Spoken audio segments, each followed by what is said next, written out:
Okay, we just have a few chapters left, and the next chapter that we are going to look at is trait inheritance. The first slide, where to go? The first slide is about Gregory Mendel. So he is considered the father of genetics, and because of his work, he discovered the genetics of inheritance and how things work. So he is a very, very famous man in biology. I found an article on nature.com, a very short article, not long at all, just some key information about Gregory Mendel, what his background was, and how he discovered the rule or the principles for inheritance. So read that short article, and I have a list of questions, very easy questions, that you can try to answer based on what you have learned, and I may have a couple questions on the test. Okay? So to kind of describe what his experiments were, actually you guys have already known most of this, but back then when we didn't know anything about the principles of genetics, we didn't even think about what genetics was, we didn't even know what DNA was, what RNA was. But Mendel did so many experiments, and because of his close observations and his very good record keeping, he made really good notes on his experiment. He finally figured out the principles of inheritance. Okay, so some of the information are actually on the slide. So he used a couple plants, but mainly peas. You guys like the green peas. Some of the frozen peas are really kind of sweet, right? When you heat it up in the microwave, it's really good. And I also like to put some in fried rice. It makes it taste really good. So Mendel used the peas, and he did a bunch of crosses. So first of all, he did some crosses between the parents, which we call the P generation, right? P stands for parents. The two parents differed by one trait.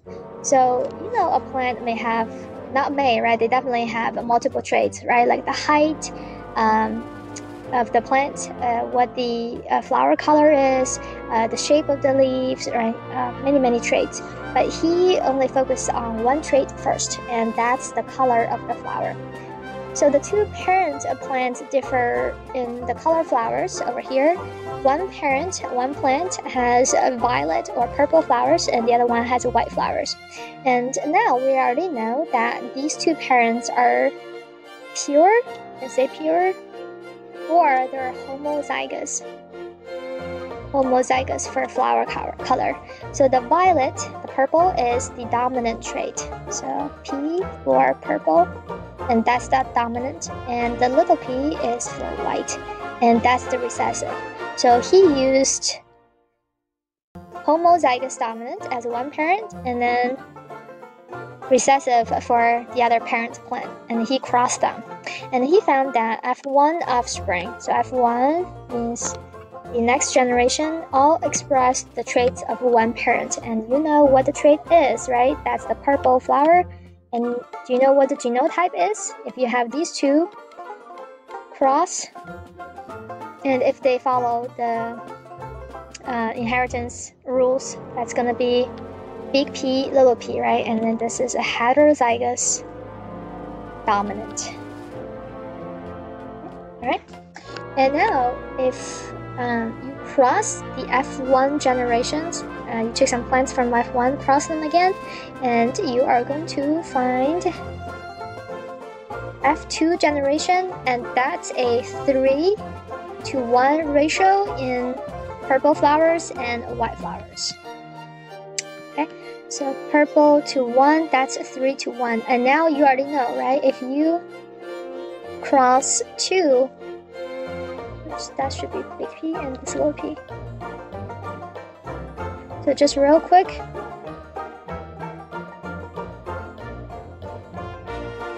so the first 3 squares, 1, 2, 3, those are all purple, right? So you have 3 purple, and then you have just the last square, PP, that's 1, that's white. So the ratio is 3:1 purple to white. So he also noticed that there is a 3:1 ratio. I kind of want to point this out because it's so important.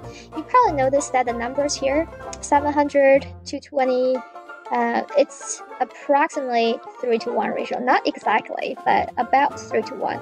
And that's what you would observe in like a real experiment, because things can vary a little bit, right? The theoretical number is 3-to-1, but your observed value will be a little bit off, but very close to 3-to-1.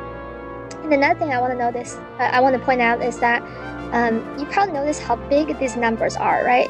So in total, that's almost 1,000 flowers.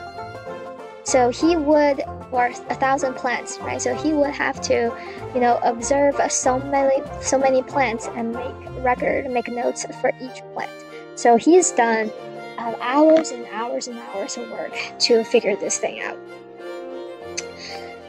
By examining large sample sizes, like I said, 1,000, and really just for this experiment, and he probably have performed many experiments because he showed that his process behaved reproducibly. So every time he did experiments, he did over 1,000 plants, he would observe similar results every time. Every time there's about 3-to-1 ratio for the F2 generation. The traits are inherited as independent events. He also noticed that observable traits, right, like the purple in F1, right? The purple is the only thing that's observed in F1. But if you cross F1 again, in F2, you may have a purple and a white, but the dominant trait is purple. So he referred to observable traits as dominant, and then the non-expressed, or the one that could be masked by the dominant trait, as recessive. So you guys have already known that. So it's just some real quick some terms to kind of help you kind of refresh your memory. So we talked about phenotype and genotype before, and we also had some questions on the lab test, I believe, on differences between genotype and phenotype. So you know that one is going to be the observable trait, and that's your physical appearance, right? So what you look like. So if you look at the picture down here, this picture shows you two people with different hairlines. So the first one, you already know who that is, very famous. So you can see the hairline it's a little bit, the middle kind of sticks out a little bit. So we call that widow's peak. And then the other guy, I really don't know who he is. I have asked many people, but nobody knew who he was. I just accidentally found this comparison online. No idea who the second man is. And you can see that his hairline is flat, right? So that's called a straight hairline. So what kind of hairline you have, whether it's a widow's peak or straight hairline, that's the phenotype. And genotype is, so his widow's peak is actually the dominant trait. So he could be homozygous dominant or heterozygous dominant. We don't know. We have to look at his genes in order to figure that out. Or we can, use his parents' genotype to kind of figure out what he has. And then the straight hairline is recessive. So we know the second guy is definitely recessive, right? And that goes, that's definitely saying that this is homozygous recessive, right? So a lot of times we just not say the homozygous, you can just say it's recessive. So this is a genotype, and what they actually look like, that's the phenotype. Alleles, so alternative forms of a gene. So in this hairline example, the big W and the little w, those are different forms of a gene, right? One codes for widow's peak and the other one codes for straight hairline. So we use letters to indicate the different versions of a gene. So those are alleles. Locus, the point on homologous chromosomes where alleles are found. So basically this is the location on the chromosome where you can find a gene. So remember, the homologous chromosomes, they carry the same genes, right? But it could be different versions because one chromosome comes from your father, one chromosome comes from your mother. All right, so we have really figured out the different locations on the chromosome, and we have already known the locations for most of the genes. So let's say the hairline gene is located on this particular chromosome, and it's on this section right here. So this could be a let's say big W to little w, this location. Now we can use numbers, letters and numbers to indicate that location. So that's going to be the locus for the gene that controls your hairline. You already know dominant gene, recessive gene, stronger, weaker. But know that this is not always the case. We are going to talk about some non-Mendelian genetics because they do not follow the rules for Mendelian genetics. And in those cases, sometimes you don't have a dominant or a recessive gene. Next pair of terms, heterozygous, homozygous, you already know that, right? If you have different versions of genes, like down here for hairline here, so big W, little w, that will be heterozygous because that's two different versions. Homozygous will be homozygous dominant or recessive. Okay? Now, Punnett square, you've already know how to do the Punnett square, so I'm just going to skip that. Laws of inheritance. It's a lot of reading, so make sure you read this slide and get familiar with some of the terms and ways we use to describe laws of inheritance. So Mendel postulated that genes, which kind of code for different characteristics, are inherited as pairs of alleles that behave in a dominant recessive pattern. Again, this statement was true back then, right? But now we have discovered some genes, some characteristics are not inherited in the dominant recessive pattern. So basically, you inherit two chromosomes, again, one from the father, one from the mother, and there are pairs of alleles on those on that pair of chromosomes. So these two alleles, again, what you inherit from your father and your mother, control what characteristics you are going to have. Each gamete is equally likely to receive either one of the two alleles present in a diploid individual. So you have to kind of go back a little bit. So this is the chromosome, let's say from your father, and this is chromosome, the pair of homologous chromosomes from your mother. All right. Now, when they make gametes, you know what, just to make it a little bit clear, so let's say your father carries two different alleles, two different versions of a particular gene. So we're going to call it 1 and 2. And it's the same thing for your mother. Let's say your mother also carries two different versions. So when sperm cells are made, right, when your father's body produces sperm cells, it's called spermatogenesis, right? And the original cell, germline cell, spermatogonia, is going to, go through meiosis, right? And eventually you are going to have a gamete. So I'm going to say gamete. Each gamete equally likely to receive either one of the two alleles. So this gamete may carry number 1, allele version or gene version number 1, and that's going to be sperm, right? Let's say sperm. And then the other sperm may also carry the other allele, right? Because remember, it's just kind of separated. So the sperm has equal chance of carrying either 1 or 2, right? For the same gene. And same thing for a mother. So let's say this is the sperm.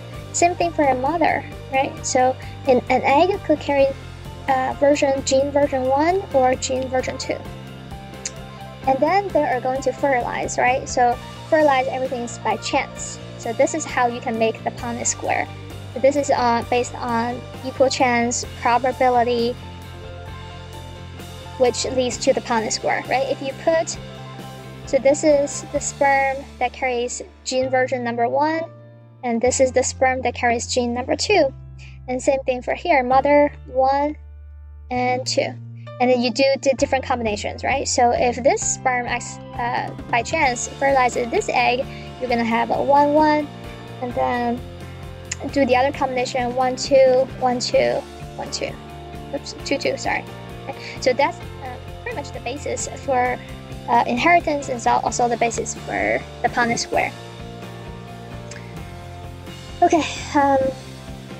In addition, genes are sorted into gametes independently of one another. Alleles are generally not likely to segregate into a gamete with particular allele of another gene. So that's pretty straightforward. So I'm gonna skip that. And then the next one, okay, this is something that you haven't learned yet from the lab. This is a di-hybrid cross. And you know what di means, right? Di means two. So far we have only done mono hybrid. So mono means one, so it means that we have only looked at the inheritance for one trait. So it's either the color of the flower or the hairline. But now we're going to introduce a second trait and you see how everything works. Okay? So here is what it looks like. Now you notice that the Punnett square is a little bit bigger, right? Instead of 4 squares, you're going to have 16 squares. And again, that's because you have to figure out all the possible combinations of alleles that a gamete can carry. So instead of a one allele, Y or R, because now you're looking at 2 traits at the same time, so you're going to have Y, R together. And now you're going to have 4 possible gametes, or gametes that may carry one of the 4 possible genotypes or different combinations of alleles. Right. So let's look at this Punnett square. The Y, that's for color of seeds. So yellow means, sorry, I already told you. So Y is the dominant trait, so that's yellow. Okay. And then the little y is going to be the recessive, which is green, right? Okay. And then you probably notice there's another letter, right? So the big R is for smooth. So when you look at seeds, sometimes they are smooth, sometimes it's very wrinkled, right? And then the little r is the recessive, which is the wrinkles on the seeds. All right, now you can kind of imagine how much work Mendel would have to do to figure all this out with the 2 traits.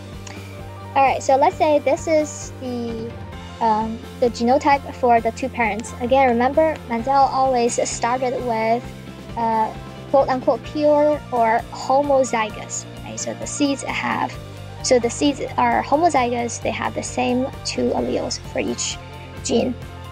So the parent trait is going to be yellow and smooth, and so everything is homozygous dominant. And then the second trait is green and wrinkled. All right. So again, this is also dominant, or sorry, not dominant, but also homozygous, but it's very recessive. And then he crossed the 2, and this is the F1. And you know F1 is heterozygous dominant, right? So when we look at this is a heterozygous for color, and this is a heterozygous for the texture of the seeds. And then he is going to cross in between F1. So he will just let the plant self-pollinate. So F1 pollinates F1. And this is the all possible gametes from heterozygous parent. Okay? So what you can do is to write out the genotype, and you can do different combinations.